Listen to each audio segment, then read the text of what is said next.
Hello, everyone, and welcome back to Hello Word.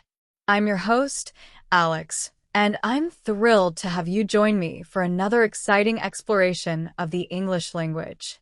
Today's word is bow.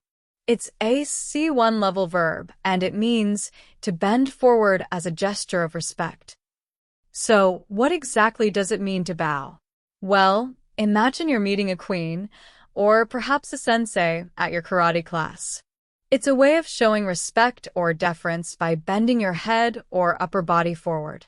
It's a common custom in many cultures, especially in East Asia, but it can also be seen in other parts of the world.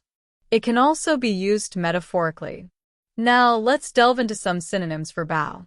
A close synonym is curtsy, although this is usually used specifically for women. For example, the princess curtsied gracefully before the queen. Another synonym is stoop. We can say, he stooped to pick up the dropped coin. Another is bend. She bent to tie her shoelaces. Let's look at an example of how we might use these synonyms in a sentence.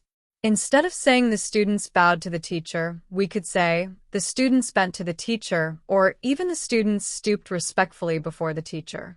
While the nuances might be slightly different, the core meaning of showing respect through a downward movement remains. Now, let's explore the opposite side of the coin with some antonyms. What are some words that describe actions contrary to bowing? Well, the most obvious one is stand erect. Instead of bowing, you would stand erect, showing pride or defiance perhaps. For example, despite the pressure, he stood erect and refused to yield. Another antonym is straighten. We can say, after bowing, she straightened up and smiled. Another antonym is rise. For example, the audience rose to their feet to applaud. Let's use them in a sentence to highlight the contrast. Instead of saying he bowed his head in shame, we could say he stood erect, refusing to show any sign of shame.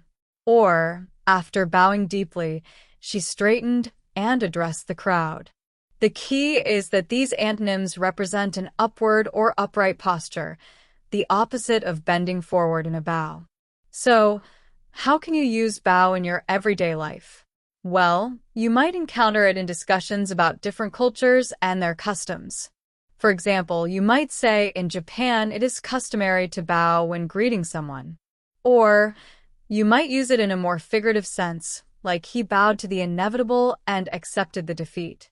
You could also use it when talking about performance, like the performers bowed deeply at the end of the show. Here are some more usage examples of bow in sentences and phrases. The knight bowed before the king. She gave a slight bow of acknowledgement.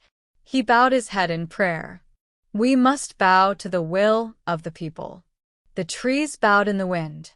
Another common expression is take a bow, meaning to receive applause after a performance. The word bow can also be used to describe the action of bending or yielding under pressure.